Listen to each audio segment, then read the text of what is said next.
No mundo, nas casas, na espiritualidade. A responsabilidade do homem na evolução dos animais. No ar, pela Web Rádio Meimei. Animais, nossos irmãos.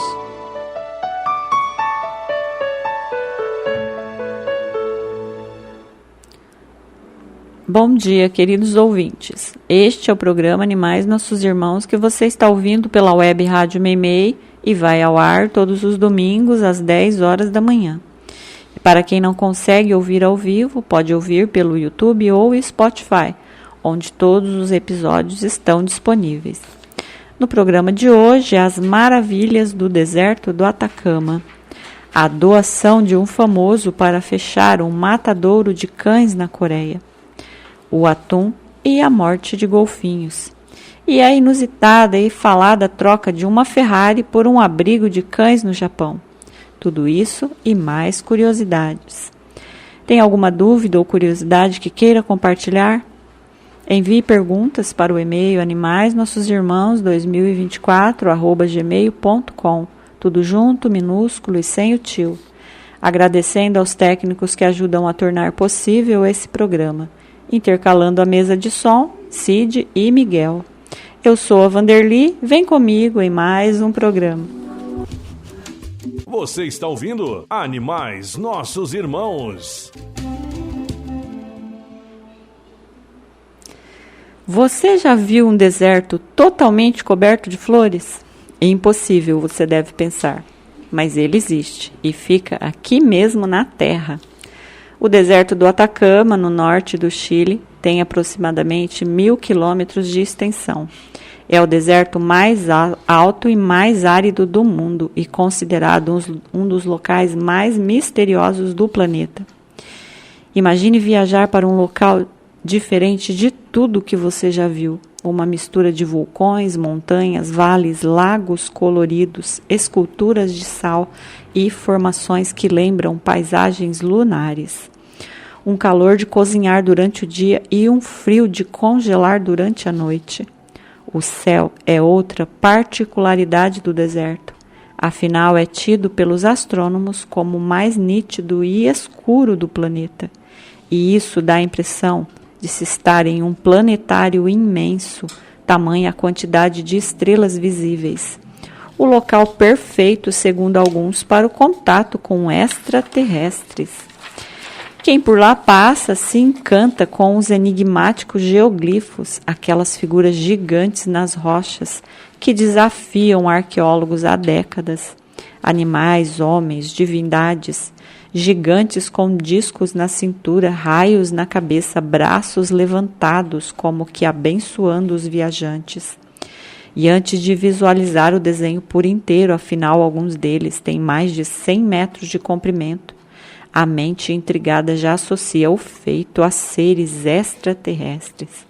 Afinal, fica difícil imaginar pessoas normais, milhares de anos atrás, rabiscando o deserto, dependurado nas montanhas, empilhando e esculpindo pedras, fazendo desenhos tão gigantescos que só poderiam ser vistos do céu em uma época onde nem se cogitava sonhar com aviões. Mas, sem querer decepcionar os caçadores de aliens, os sinais já foram interpretados como sendo formas de sinalização e calendários lunares muito utilizados pelos povos que habitavam a região. E só para instigar os caçadores de aliens, eu me pergunto quem seriam esses povos que viviam por lá. Afinal, é evidente que esse povo precisava de sinais para ver quando estivesse bem alto, além das nuvens. Agora, esqueça esses sinais de trânsito intrigantes e imagine este deserto, o mais árido do mundo, que já passou mais de 400 anos sem ver uma gota de água, totalmente coberto de flores. Isso mesmo. E esse fenômeno voltou a acontecer esse ano. Na verdade, ainda está acontecendo e pode se estender até dezembro. Um exuberante e impressionante tapete de flores roxas cobre a aridez do deserto. Tal fato acontece após o El Niño, que é o aquecimento das águas do Pacífico.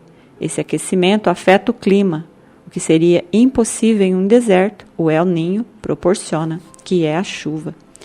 Essa chuva faz germinar os bulbos e rizomas dormentes no solo, e o resultado é um espetáculo com mais de 200 espécies de flores diferentes. Um deserto coberto de flores? Fim dos tempos, você pode pensar. Ou talvez Jesus esteja voltando, ou os aliens realmente vivem por aqueles lados. Mas eu digo que a natureza é perfeita, e em um lugar onde o homem ainda não conseguiu colocar sua ganância, ela é gentil e bela. As flores são, sem dúvida, a poesia da natureza. Enfeitam, emocionam e perfumam. E não fica apenas nisso, são fonte de alimento para inúmeros insetos e pássaros, que quando mergulham para saborear do seu néctar, sem saber estão polinizando a planta que produzirá outra planta. Então, quando a chuva escasseia, a semente se recolhe ao solo e espera o regresso do El Niño. O termo El Niño, que significa o menino, foi uma homenagem a Jesus, pois acontece em épocas de Natal. Sendo assim, talvez Jesus esteja realmente voltando, trazendo a chuva e com ela o milagre da vida. O ouvinte quer saber.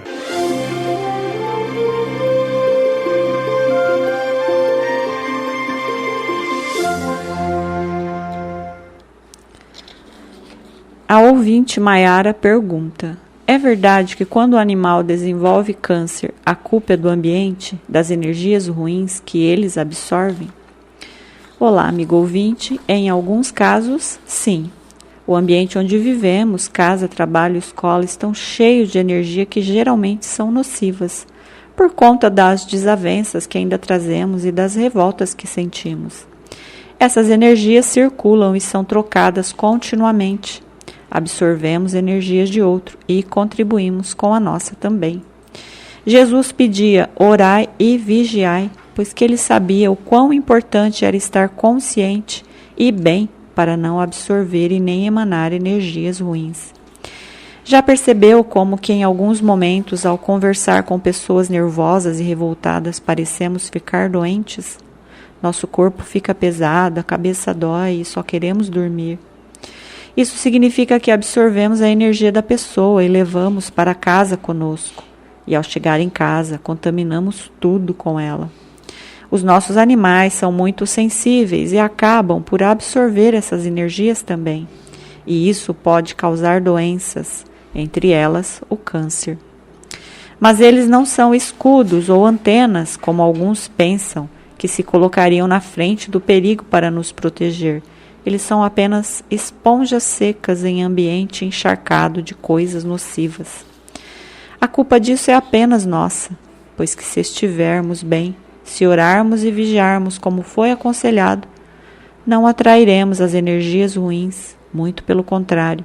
Se estivermos bem, com nossa energia circulando alta e rápida, além de não absorver nada de ruim, ainda ajudaremos o irmão que não está bem, doando a ele nossa energia boa, quebrando o ciclo.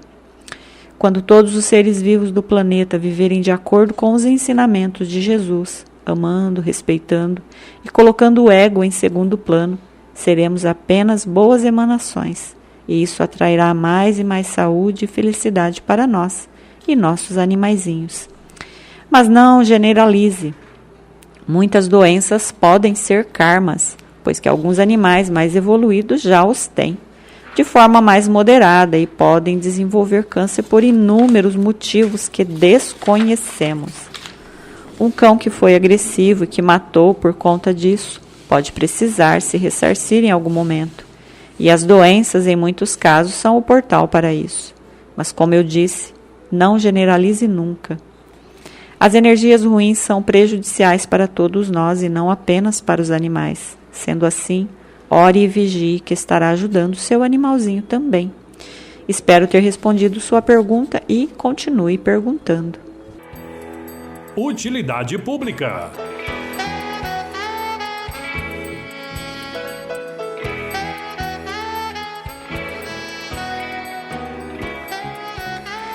As redes sociais estão cheias de mentiras e falsas matérias e temos que ter muito cuidado ao acreditar nos conteúdos criados, especialmente para chocar e comover.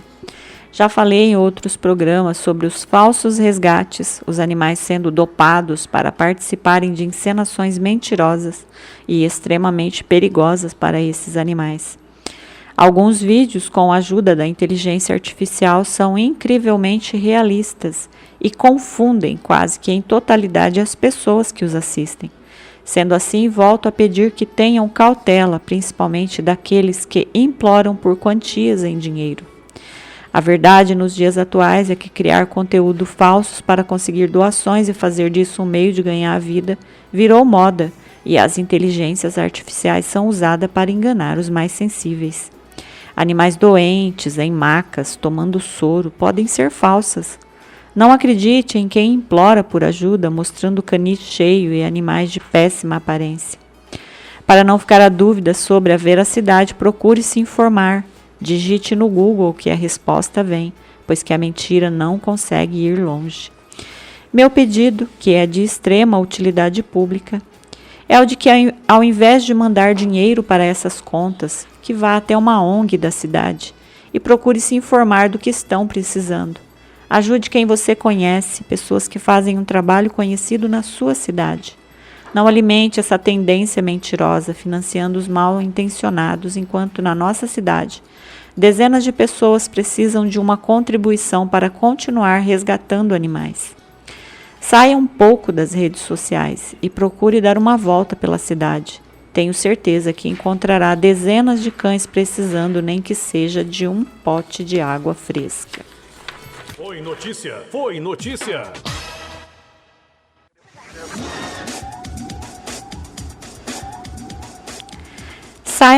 Simon Cowell, o produtor e jurado do programa America's Got Talent, doou $32 mil, cerca de R$172 mil, para ajudar a fechar um matadouro de carne de cachorro na Coreia do Sul, em uma atuação histórica em defesa dos animais. O produtor já havia manifestado publicamente sua oposição ao comércio de carne canina, considerado uma das práticas mais cruéis da indústria animal do país. A doação foi destinada à Humane Society International, a HSI, que é uma organização global que atua no combate ao comércio de carne de cães e gatos, além de promover campanhas contra teste em animais, tráfico de fauna e exploração das espécies silvestres. A HSI confirmou a contribuição após publicar um agradecimento no Twitter, levando Cowell a comentar e reiterar seu apoio à causa. Segundo a revista People, o valor ajudou a financiar a operação que resgatou mais de 200 cachorros e filhotes mantidos em condições extremas de confinamento e negligência. Muitos estavam presos em gaiolas enferrujadas, sem água fresca, sem alimentação adequada e expostos a temperaturas baixas, uma realidade comum nas chamadas fazendas de carne de cachorro. A equipe da HSI viajou à Coreia do Sul para fechar a estrutura e retirar todos os animais, que passaram por avaliação veterinária, cuidados de reabilitação física e emocional e processos de socialização, etapa fundamental para cães que viveram anos privados de contato humano ou submetidos à violência. De acordo com Claire Bass, diretora da organização, os animais foram gradualmente enviados a centros de recuperação e abrigos parceiros nos Estados Unidos, Canadá, Reino Unido e Países Baixos, onde foram preparados para a adoção e hoje vivem felizes em lares e famílias amorosas. Claire Bass ainda destacou que cada operação desse tipo ajuda não apenas a salvar vidas, mas também a pressionar o governo sul-coreano a avançar na criação de leis que proíbam definitivamente o comércio de carne de cães. Nos últimos anos, o consumo tem diminuído significativamente na Coreia do Sul, especialmente entre as gerações mais jovens. Ainda assim, milhares de animais continuam presos em fazendas desse tipo, tornando ações como a financiada por Cowell essenciais para acelerar o fim de um mercado que há décadas sofre pressão internacional por sua extrema crueldade. O comércio de carnes de cães e gatos é real e muito comum em países asiáticos, e se causa horror imaginar seu pet sendo desmembrado e comido. Estenda esse horror a todos os animais de consumo e tire de vez a carne do seu prato. Foi notícia! Foi notícia! O ouvinte quer saber.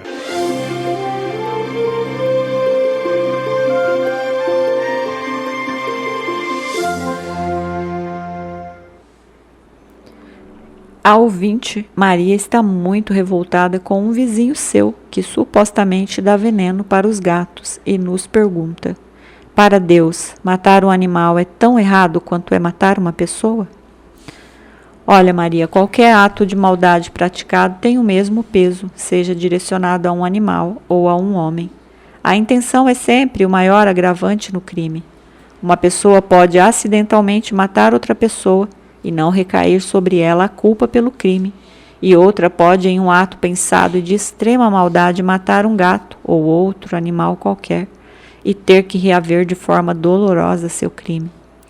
Em resposta à pergunta de número 637 do Livro dos Espíritos, temos: o homem é tanto mais culpado, quanto melhor sabe o que faz. Somos nós que determinamos o agravante das nossas ações e somos nós que nos punimos e não Deus.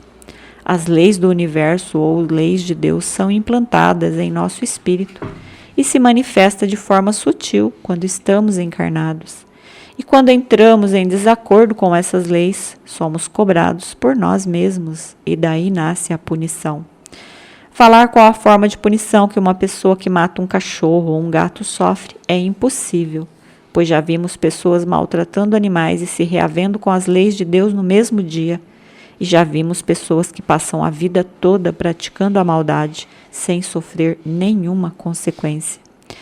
A verdade é que nada sabemos sobre o histórico do agressor e do animal, e acredite, tem tanta coisa que nos escapa. Além de que temos a eternidade para colher o que foi plantado. Vamos refletir em uma frase do filósofo grego Pitágoras, que diz: enquanto o homem continuar a ser destruidor e impiedoso dos seres animados do plano inferior, não conhecerá a saúde e nem a paz. Enquanto os homens massacrarem os animais, eles se matarão uns aos outros. Aquele que semeia a morte e o sofrimento não pode colher a alegria e o amor. Essa frase de Pitágoras nos faz pensar que os karmas advindos da maldade praticada não escolhem as vítimas, se humano ou animal.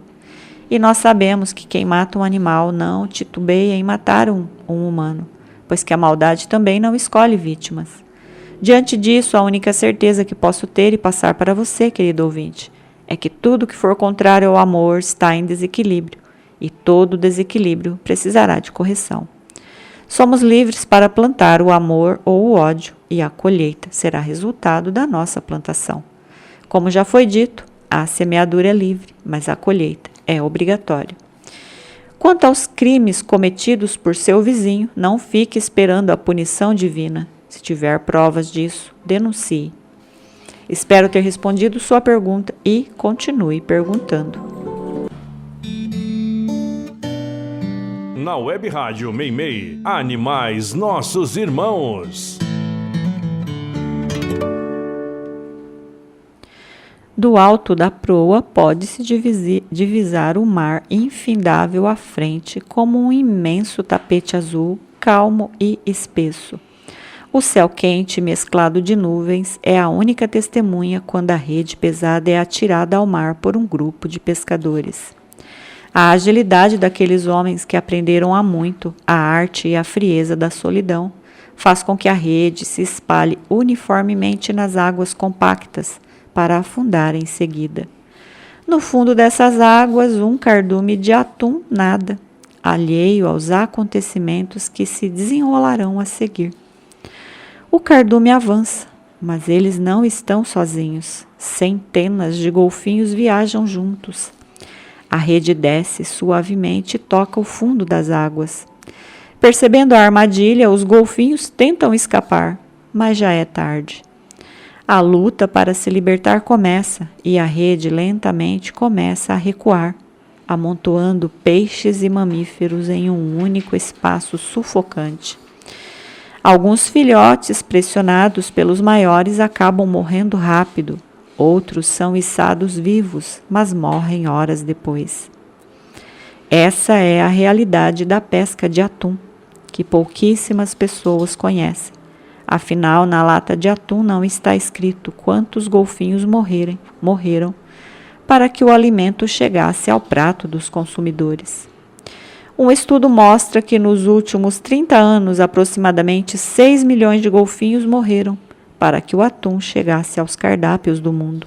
Um massacre para saborear algo que, com certeza, não nos faria falta nenhuma.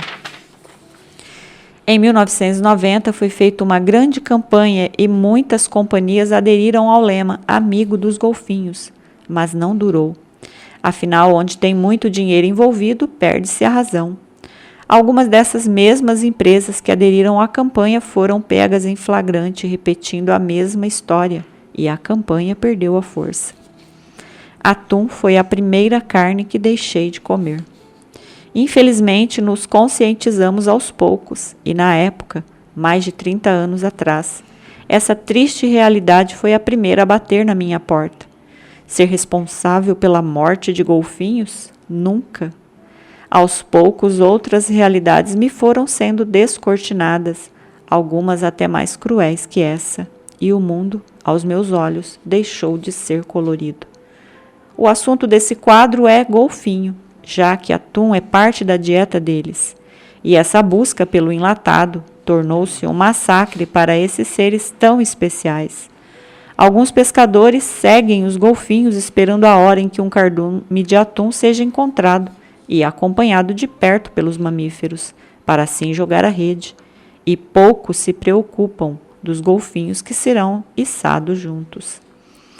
Tudo que escrevo ou trago nesses programas, de alguma forma, é a minha contribuição para que você também acorde e perceba que o mundo em que vivemos é um lugar de muita dor para os animais, mas que não precisamos ser seus algozes. Temos o livre-arbítrio de escolher o lado que vamos seguir ou agir.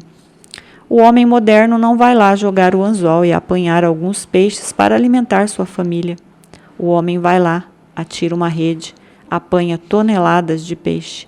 E nessa busca pelo capital apanha outros animais como tartarugas, lulas, caranguejos, golfinhos, tubarões e o que mais vier. Informe-se. Pare de fingir que a carne em seu prato é fruto de amor, respeito e bondade. Vanderly do Carmo está apresentando Animais Nossos Irmãos.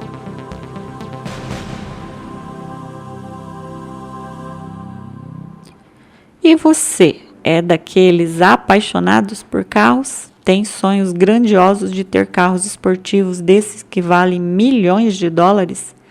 As Ferraris, dos carros que despertam cobiça, é o mais famoso com certeza.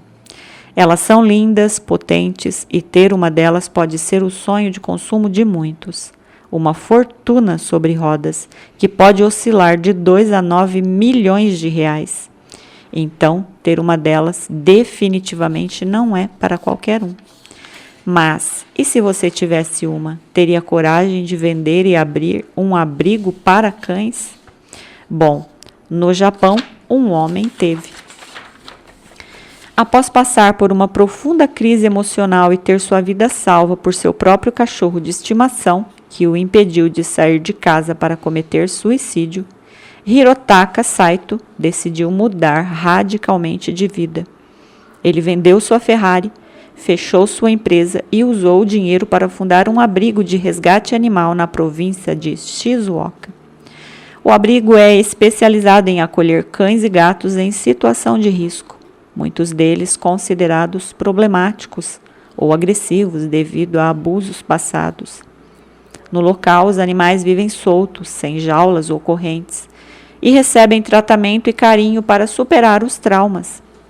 Saito expressou sua motivação dizendo: Um cão me salvou. Agora é minha vez de devotar minha vida a eles. Atualmente, ele cuida de dezenas de animais e planeja expandir o abrigo para acomodar centenas de animais até 2028. Eu não desejo nenhum problema para quem quer que seja, mas se os problemas precisarem vir para que a consciência seja despertada, que eles venham. Afinal, só entendemos a dor do próximo quando essa mesma dor dói em nós. Você sabia? E já que falei de golfinhos, você sabia que esses adoráveis mamíferos conseguem dormir com apenas metade do seu cérebro? Isso permite que eles mantenham um olho aberto e fiquem alertas para respirar, evitar predadores e continuar nadando suavemente. Quando o hemisfério cerebral está descansando, o outro permanece ativo, controlando a respiração voluntária e a vigília do ambiente. Isso não é incrível? Golfinhos são animais extremamente inteligentes, sociáveis e possuem a capacidade de reconhecer seu próprio reflexo no espelho. Eles se comunicam através de assobios e cliques. Possuem 2 estômagos para ajudar na digestão e usam um sistema de sonar biológico chamado de ecolocalização para navegar no mar, que é o que lhes permite ver através do som, já que não têm olfato. Sua pele regenera-se rapidamente e eles podem viver em grupos complexos. Inclusive, não é incomum relatos de golfinhos que criam laços com pescadores e pessoas que vêm com frequência. Animais com eterna carinha de bebês. Em ambientes saudáveis, eles podem viver até 30 anos e permanecer com a aparência de jovens, passando a maior parte desse tempo ao lado da mãe, por quem eles possuem laços muito fortes. São extremamente sociáveis e você já deve ter ouvido alguma história heróica de golfinhos. Esse mamífero possui o instinto de ajudar quem precisa, principalmente quando doente ou ferido faz parte do seu grupo. São brincalhões e adoráveis e, sem dúvida, animais incríveis.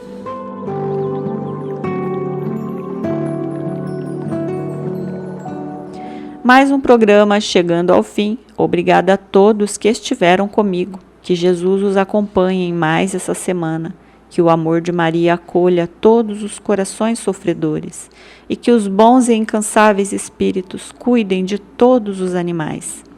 Uma boa semana a todos. Fiquem com Deus e até o próximo programa.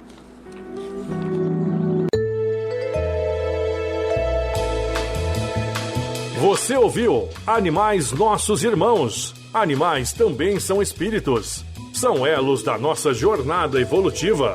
Eles são os nossos irmãos.